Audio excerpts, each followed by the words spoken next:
오늘 본문의 말씀은 우리 예수님께서 안식일에 나사렛 회당에서 낭독하신 성경 말씀입니다. 예수님께서 읽으신 말씀은 구약성경 61장 1절부터 2절까지의 말씀이셨습니다.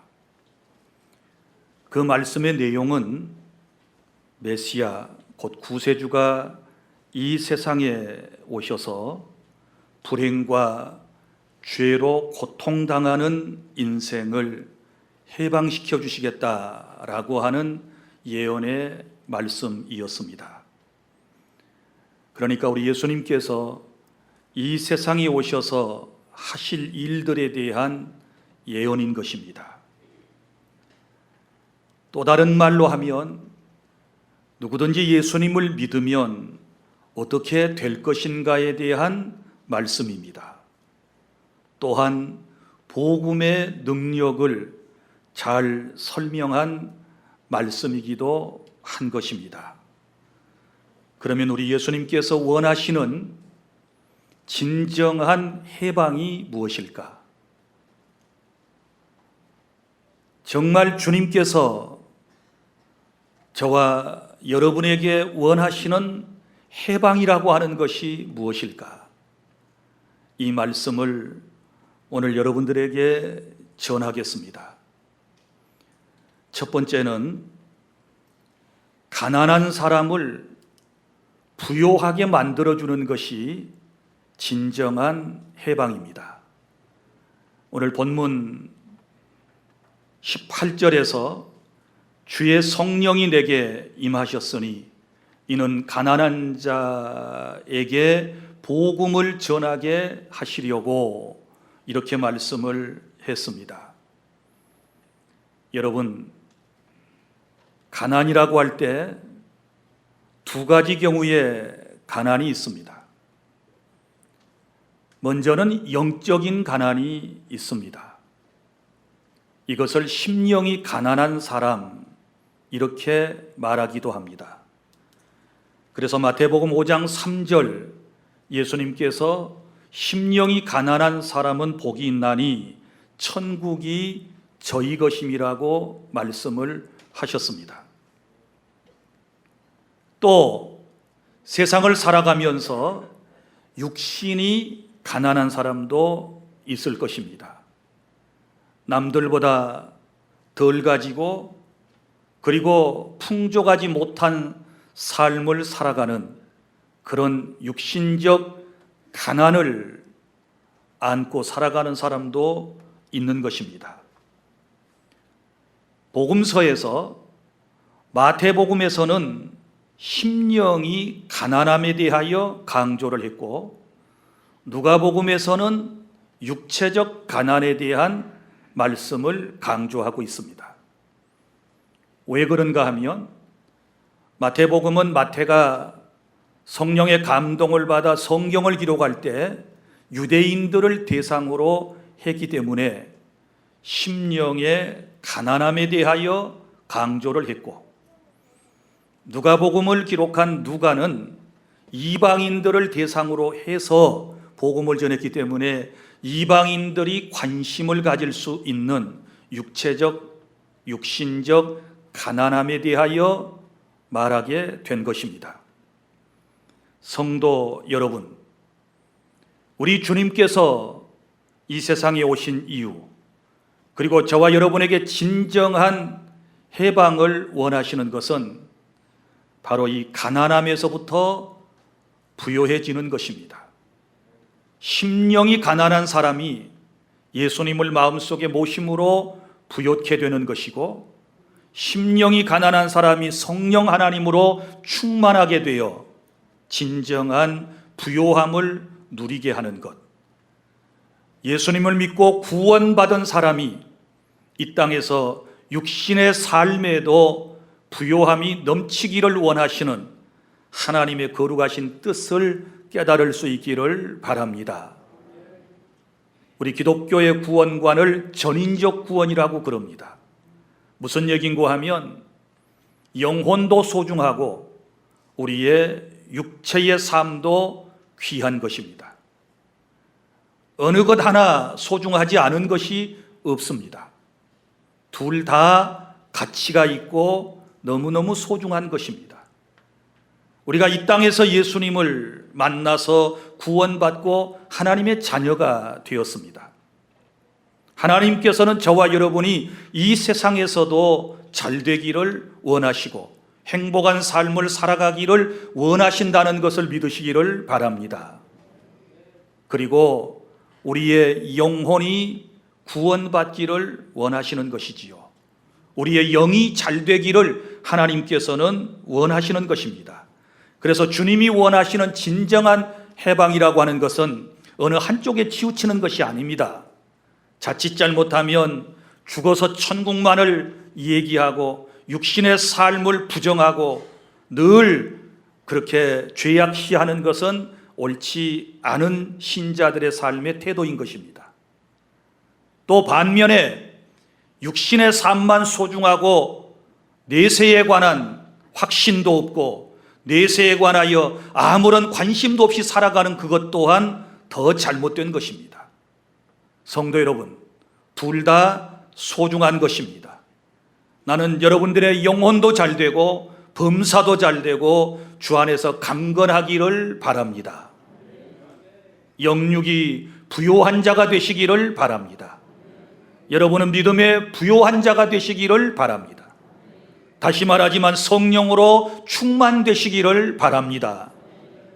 그리고 육신의 삶에도 하나님의 은총을 입어서 여러분이 주 안에서 하는 것마다 잘 되어지고 그래서 하나님께서 기뻐하시는 삶의 현장에서 하나님의 영광을 위하여 힘써 살아가는 우리 주 안의 모든 성도 여러분이 다 되시기를 축복합니다. 영적인 가난이 먼저 해결되면 육신의 가난은 저절로 해결될 것입니다. 그래서 주님께서 우리에게 주시기를 원하는 첫 번째 바로 이 해방이라고 하는 것은 가난한 자에게 복음입니다. 그리고 둘째, 주님이 우리에게 진정 주시기를 원하시는 해방이라고 하는 것은 포로된 자에게 자유함을 주시기를 원하십니다. 포로된 자가 누구입니까? 전쟁에서 지면 승리자에게 패자는 포로가 되는 것입니다. 포로가 되는 순간부터 자유를 상실하게 되는 것입니다. 여러분, 한 나라가 망하면 포로민이 많이 발생하게 될 것입니다. 옛날 이스라엘의 역사를 보아도 이스라엘 백성들은 포로 생활을 한 적이 있습니다. 북쪽 이스라엘이 BC 722년 아수르에 의해 망하고 남쪽 유다는 BC 586년에 저 바벨론에 의해서 망해가지고 70년 동안 포로 생활을 했던 적이 있습니다. 포로들에게 간절한 소원이 있다면 자유일 것입니다. 우리나라 또한 일제 강점기를 통하여 무려 36년 동안 우리는 자유 없는 서러움을 당하다가 8.15 광복절을 맞아서 우리는 자유를 얻었습니다. 사랑하는 성도 여러분, 그런데 우리가 정치적 포로로 있다가 자유함을 얻는 것도 중요하고 국가가 자유를 얻는 것도 매우 중요하지만 더 중요한 것은 내 개인의 삶에 있어서 진정한 자유를 여러분이 누리고 있는가를 깊이 한번 생각해 보셔야 할 것입니다. 나라는 광복을 찾았는데, 나라는 자유가 왔는데 내 삶에, 내 영적인 삶에 있어서 진정한 주님이 원하시는 자유를 만끽하며 행복한 삶을 살고 있는지, 아니면 아직도 실제적으로는 무엇인가 눌려서 포로민의 삶을 살아가고 있는지를 깨닫는 그런 시간이 되기를 바랍니다. 예수님을 진정 모르는 사람들, 그리고 예수님을 믿지 않는 사람들은 지금도 무엇에겐가 포로가 된 상태에 있다는 것을 우리는 잘 알고 있습니다. 예수님을 인격적으로 모셔드리지 못한 사람들은 지금 마귀에게 포로가 된 상태입니다. 악한 영이 그의 인생을 주장하고 있기 때문에 그의 마음에는 자유로움이 없습니다. 그래서 항상 두려움을 가지고 있고 많은 제한과 제약 속에서 인생을 안타깝게 살아가는 모습을 볼 수 있지 않습니까? 예를 들어서 이사를 해도 예수님을 믿는 사람은 어느 날에든지 시간이 비는 날에 이사를 할 수 있지만 예수님을 믿지 않는 사람들은 퇴기를 해야 합니다. 그렇지 않습니까? 또 자녀의 혼례식 날짜를 잡을 때에도 퇴기를 소위 하지 않습니까? 여러분, 이것은 두려움에서부터 오는 것입니다. 악한 영들이 그의 인생을 붙잡고 있기 때문에 진정한 자유를 날에 대해서도 누리지 못하고 그렇게 하루하루를 살아가는 것입니다. 그러나 우리가 예수 그리스도를 영접하고 진정한 자유를 누리게 되면 모든 날이 다 좋은 날이고 하나님의 날인 줄로 믿으시기를 바랍니다. 믿습니까? 이 날은 존귀한 날이라. 이 날이 항상 존귀한 날, 내가 숨쉬고 살아있는 날은 늘 복된 날이고 다 좋은 날임을 여러분이 확신하실 수 있기를 바랍니다. 예수 그리스도 안에 살아가는 사람들은 절대로 두려움에게 사로잡히지 않는 것입니다. 뿐만 아니라 사탄에게 사로잡힌 사람들이 있고 또 죄에게 포로가 된 사람들도 많이 있지 않습니까? 도박에, 알코올에, 마약에 사로잡힌 사람도 있고 또 어떤 사람은 미움의 포로가 된 사람들도 있습니다. 사람을 계속 마음속에 미워하고 저주하면서 살아가는 그런 분들이 있지 않습니까? 심지어 예수님을 믿는다라고 하는 사람들조차도 마음을 풀지 못하고 사랑하지 못하고 미움의 포로가 되어가지고 사람을 까닭없이 미워하고 저주하는 이런 안타까운 모습은 그건 우리가 살아야 할 모습이 아니라는 것을 여러분이 알아주시기를 바랍니다. 그러나 진정으로 주의 영이 내 안에 오셔서 내게 자유를 주시게 되었을 때는 그 어떤 사람도 다 사랑의 대상으로 보여지게 되는 줄로 믿습니다. 그리고 도박이나 알코올이나 마약의 중독에서부터도 완전히 해방되어 자유를 누리게 될 것입니다. 할렐루야. 그리고 어떤 사람들은 이단의 포로가 된 사람들도 있습니다. 여러분, 이단에 빠지는 것은 바로 악령의 역사인 것입니다. 악한 영이 역사하기 때문에 이단 사이비 집단에 빠져서 거기서 헤어나오지 못하고 있는 것입니다. 여러분, 이단에서 빠져나올 수 있는 것도 복음의 능력임을 믿으시기를 바랍니다. 성령 하나님이 강력하게 그 안에 말씀으로 역사하시게 되었을 때 그들은 참과 거짓을 분별해내게 될 것이고 결국은 주님께로 돌아오게 되는 것입니다. 사랑하는 주 안의 성도 여러분, 우리 예수님은 우리에게 자유를 주시기 위해서 오셨습니다. 주님이 우리에게 주신 말씀, 주의 영이 있는 곳에 자유함이 있느니라. 진리를 알지니 진리가 너희를 자유케 하리라. 할렐루야. 진리이신 예수님은 우리에게 자유를 허락해 주심을 믿으시기를 바랍니다. 내 안에 진정한 하늘의 자유가 임하게 되었을 때 내 안에 두려움은 사라지게 되는 것이고 걱정도 떠나가게 되는 것이고 염려도 떠나가게 되는 것이고 죄책감에 대한 두려움 또한 사죄의 기쁨을 통하여 사라지게 될 줄로 믿으시기를 바랍니다. 그리고 셋째, 우리 예수님께서 원하시는 진정한 해방은 눈먼 자를 보게 해 주시는 것입니다. 오늘 말씀, 눈먼 자를 다시 보게 하신다, 이렇게 말씀을 하셨습니다. 여러분, 육신의 눈과 영적인 눈이 있다는 사실을 우리는 잘 알고 있습니다.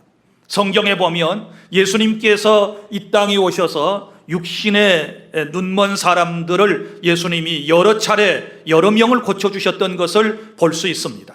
마가복음 10장 42절부터 58절까지의 말씀에 보면 여리고 마을에 시각장애인이면서 그리고 구걸에 먹고 사는 바디메오라고 하는 사람이 있었습니다. 예수님께서는 그를 참으로 안타깝게 보시고 그의 눈을 활짝 띄워주셨음을 믿으시기를 바랍니다.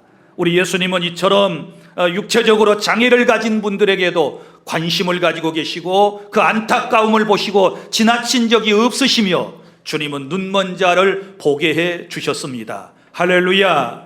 오늘 또 예배 시간에 연약한 육체를 가진 분들 사랑의 주님께서 어루만져 주시고 치유의 역사를 베풀어 주시기를 바랍니다. 그리고 또한 사람에게는 영적인 눈도 있습니다. 우리가 이것을 흔히 영안이라고 그렇지 않습니까? 육신의 눈은 말짱하게 뜨고 있지만 영의 세계를 알지 못하고 깨닫지 못하고 보지 못하는 이런 사람을 영안이 어두워진 사람, 이렇게 말하는 것입니다. 이런 분들은 천국을 이해하지 못합니다. 하나님의 나라를 이해하지 못합니다. 죽고 난 이후에 사후의 세계를 절대로 이해할 수가 없습니다. 그러나 주의 성령이 우리 안에 오셔서 우리에게 진정한 자유를 주시게 되었을 때 우리의 영적인 눈이 열려져서 우리는 하나님의 나라를 볼 수 있음을 믿으시기를 바랍니다. 영계를 보게 될 것을 여러분이 믿으시기를 바랍니다. 그래서 우리에게 중요한 것, 육신의 눈도 중요하지만 그보다 더 중요한 것은 영적인 눈이 활짝 열려지는 그런 은혜를 우리 주 안의 모든 성도들이 다 받으실 수 있기를 바랍니다. 성령이 내 안에 역사하시면 믿음의 눈이 열립니다. 영적인 눈이 열려지게 되는 것입니다. 그래서 하나님이 믿어지고 주님이 하신 일들이 믿어지게 되는 것은 바로 영적인 눈이 열려졌기 때문에 가능한 것입니다. 사랑하는 주 안의 성도 여러분, 우리 기독교는 믿으면 이해가 되는 것입니다. 먼저 이해하고 믿으려고 하면 굉장히 믿기가 어렵습니다. 그래서 믿음이라고 하는 것은 내게서 나오는 것이 아니고 하나님의 선물이라고 그랬지 않았습니까? 너희가 믿음으로 말미암아 구원을 받았다. 그런데 이것이 너희에게서 난 것이 아니요 하나님의 선물이다. 그래서 하나님은 택한 백성들에게 믿음을 먼저 선물로 주셔서 그 믿음으로 주님을 믿게 하시고 그 다음에 자세하게 깨닫게 주시는 것입니다. 할렐루야. 누구든지 먼저 믿음이 강력하게 역사하시며 동시에 주님께서 깨달음, 알을 허락해 주시는 것입니다. 그래서 요한복음에서는 믿음에 대하여 강조를 하고 있지 않습니까? 믿음에 대한 얘기가 무려 98번 정도, 98번 정도 믿음이라고 하는 단어가 나올 정도입니다. 믿어야 구원받는 것이지요. 그런데 그 믿음은 어디서 와요? 하나님이 선물로 주셔야 믿음이 생기는 것이지요. 그러다가 우리의 신앙이 점점 더 나아지게 되면 요한 1, 2, 3서에 보면 그것은 이제 알미라고 하는 단어로 바꿔지게 됩니다. 믿음이 곧 알미라고 하는 말로 표현되는 것입니다. 그러니까 믿는다라고 하는 것과 안다라고 하는 것은 같은 의미로 사용되는데 먼저 알고 믿는 것이 아니고 믿고 알았사옵나이다. 할렐루야. 먼저 믿음을 주시고 그 다음에 주님이 더 자세하게 알 수 있도록 성령으로 우리에게 역사해 주시는데 그때를 우리가 영적인 눈이 열렸다 이렇게 말할 수 있는 것입니다. 오늘 또 영적인 눈이 열린 분들은 하나님의 말씀을 깨닫게 될 것입니다. 주의 말씀이 믿어지게 될 것입니다. 영원한 하나님의 나라가 확신해지는 그런 은혜가 있게 될 줄로 믿으시기를 바랍니다. 오늘 우리 불렀던 찬양에도 약한 나로 강하게, 가난한 날 부하게, 눈먼 날 볼 수 있게 주 내게 행하셨네. 주님이 내 인생을 이렇게 놀랍게 변화시켜 주셨음을 믿으시기를 바랍니다. 그리고 넷째로 주님이 진정으로 우리에게 원하시는 해방은 눌린 자에게 자유함을 주시겠다라고 오늘 말씀을 했습니다. 인생들은 여러분 무엇에겐가 눌려서 살고 있습니다. 사탄에게 눌려 사는 인생이 있습니다. 스트레스로 인하여 눌려 살아가고 있습니다. 상처로 인하여 고통을 받아가며 인생은 살아가고 있습니다. 그래서 항상 어떤 사람은 가위 눌림을 당하고 늘 잘 때마다 너무너무 힘들어하는 사람도 있고 어떤 사람은 이 무더운 여름 날씨에 날씨도 덥지만 심령이 자꾸 눌려가지고 인생이 억누름을 당하게 되니까 힘이 없어요. 힘이 없어요. 먹는 것도 잘 먹는 것 같은데, 좋은 환경에 있는 것 같은데, 모든 맥이 다 풀려버리고 힘이 없다라고 하는 분들이 있는데, 이건 뭔가 눌리고 있기 때문에 그런 거예요. 사랑하는 성도 여러분, 하나님의 거룩하신 영이 내 안에 오시게 되었을 때 눌린 것이 다 물러가게 될 줄로 믿으시기를 바랍니다. 내 인생이 가벼워지게 되는 것입니다. 주님께서 말씀하셨잖아요. 수고하고 무거운 짐진 자들아 다 내게로 오라. 내가 너희를 쉬게 하리라. 주님 앞에 나오면 모두가 다 무거운 짐을 벗어버리고 진정한 인생의 시원함을, 가벼움을 느끼게 될 줄로 믿으시기를 바랍니다. 우리가 찬양하고 기도하면, 말씀의 은혜 받으면 눌림에서 풀려나서 자유를 얻게 될 것이고 우리 안에 기쁨이 넘쳐나게 될 줄로 믿습니다. 예수님을 믿기 전에 기죽어 살던 인생이 예수 그리스도 안에서 살아가게 되면 이제는 길을 펴고 살게 될 것입니다.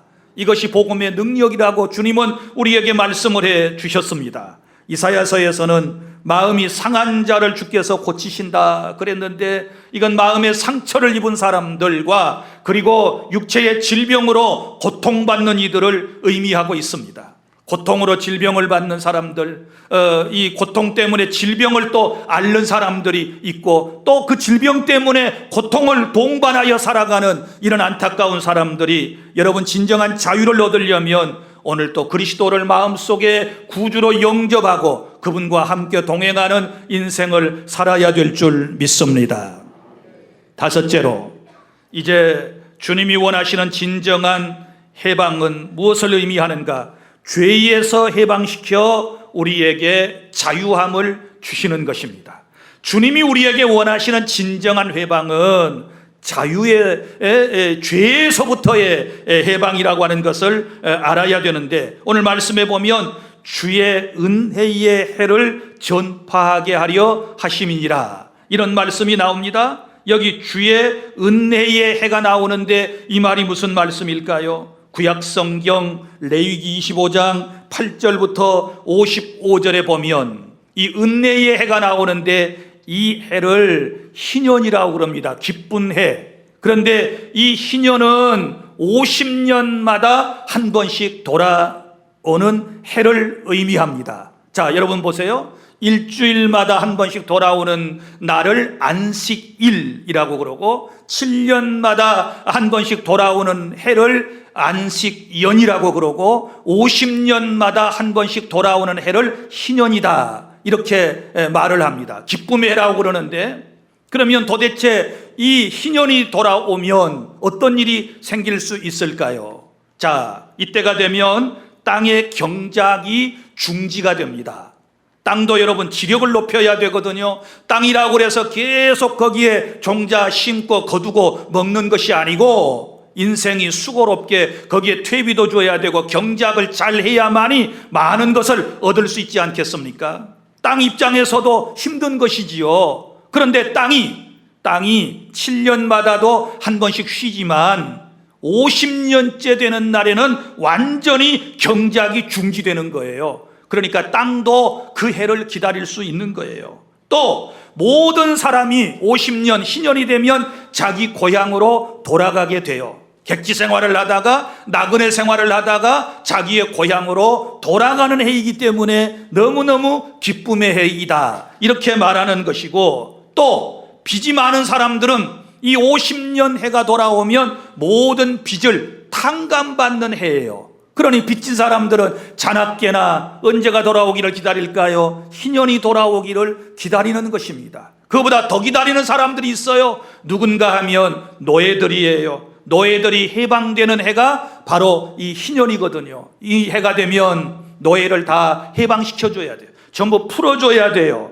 그런데 보십시오. 여기서 우리가 한 가지 깨닫게 되는 구원의 진리가 있는데, 자기 노력 없이 하나님이 정해 놓으셨기 때문에 그 하나님의 말씀에 따라서 기쁨의 해가 되는 거예요. 믿습니까? 구원이 그렇습니다. 자기 노력이 필요 없어요. 하나님이 말씀에 놓으셨기 때문에 그 하나님의 말씀대로 누구든지 예수님을 믿으면 죄에서부터 구원받게 될 줄로 믿습니다. 이런 은혜를 희년이라고 하는 제도를 통하여 우리에게 설명해 주고 있는 것입니다. 인생이 자기 노력으로 자기 의지로 구원받는 거 아니에요. 순전한 하나님의 은혜의 역사를 통하여 우리가 구원에 참여하게 된다는 사실을 깨달을 수 있기를 바랍니다. 예수 그리스도를 통하여 우리에게 베풀어 주신 이 놀라운 은혜를 생각하면 우리는 너무너무 감사한 거예요. 그래서 희년이니까, 기쁨의 해이니까 우리가 예수 믿고 아무 공로 없이 아무 대가 없이 거저 구원을 받았으면 기뻐해야죠. 할렐루야. 이것이 진정한 해방인 줄로 믿습니다. 예수님을 믿고 구원받았다고 그러면서 무슨 교회 안에서 진리를 많이 깨달았다고 그러면서 또 앞으로 세상이 어떻게 될 것을 다 알고 있다고 그러면서 마음이 평안하지 않고 기쁨이 넘치지 않는다면 그것은 진정한 복음이 아닌 거예요. 믿습니까? 진정한 복음을 접했다면, 깨달았다면 예수 믿고 구원받은 것이 내 인생의 가장 큰 기쁨의 날인 줄로 믿습니다. 할렐루야. 이런 은혜가 넘칠 수 있기를 바랍니다. 노예가 여러분 50년 만에 해방되어서 이제 자기가 원하는 곳으로 뛰어가는 모습을 생각해 보세요. 일생을 빚을 갚지 못하여 쩔쩔매고 힘들게 살아갔던 사람들이 그 빚을 다 탕감받은 걸 한번 생각해 보세요. 얼마나 기쁘겠습니까? 얼마나 행복하겠습니까? 우리의 구원은 그 이상입니다.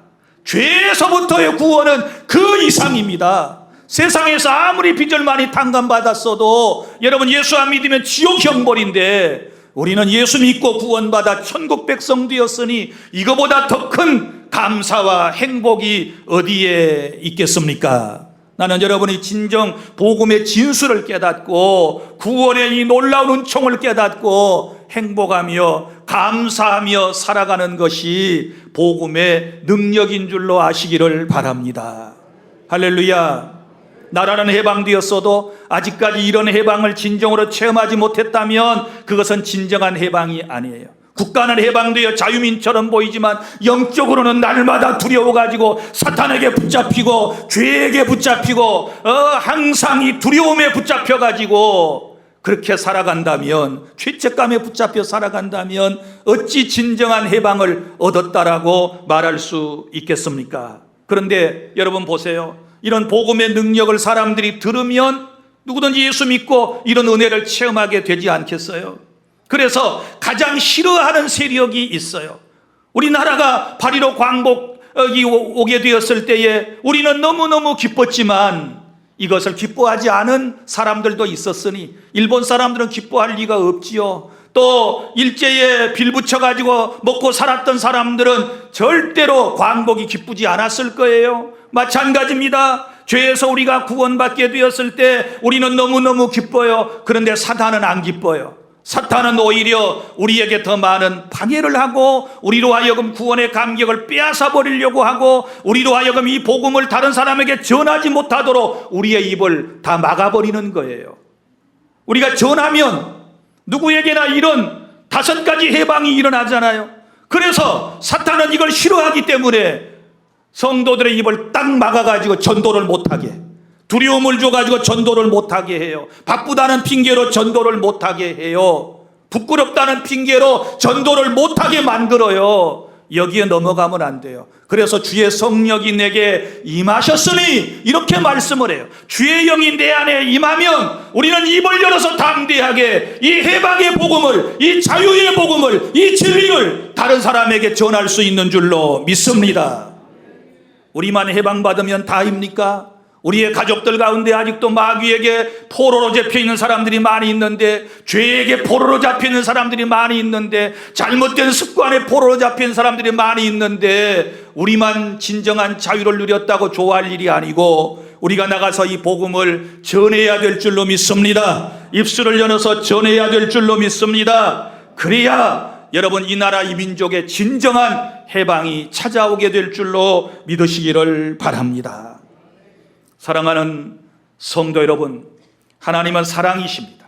우리를 너무너무 사랑하셔서 우리에게 이 놀라운 자유를, 해방을 허락하여 주셨습니다. 이제 해방과 자유를 함부로 남용하지 말고 이제 정말 더 감사함으로 더 두려운 마음을 가지고 하나님을 더 잘 섬기고 이런 자유를 빼앗기지 않기 위해서 믿음을 잘 지켜내고 끝까지 주님을 사랑하며 천국에까지 이룰 수 있는 저와 여러분이 될 수 있기를 바랍니다. 기도하겠습니다. 우리 아버지 하나님, 은혜와 사랑을 감사합니다. 우리 주 안의 모든 성도들, 주님이 원하시는 진정한 해방의 의미를 깨달았는데 오늘 이 5가지 해방을 허락하여 주시기를 원합니다. 가난한 사람들에게 복음이 전하여 아버지 하나님이여 놀라운 역사가 있게 해 주시옵시고, 포로된 자에게, 눈먼 자에게, 그리고 눌린 자에게 아버지 자유가 선포되게 하여 주시옵소서. 주의 은혜의 해를 전파하는 것은 우리가 해야 할 마땅할 사명이오니 우리가 이 복음을 잘 증거하여 많은 사람들이 해방받을 수 있도록 도와주시옵소서. 예수님 이름으로 기도하옵나이다. 아멘.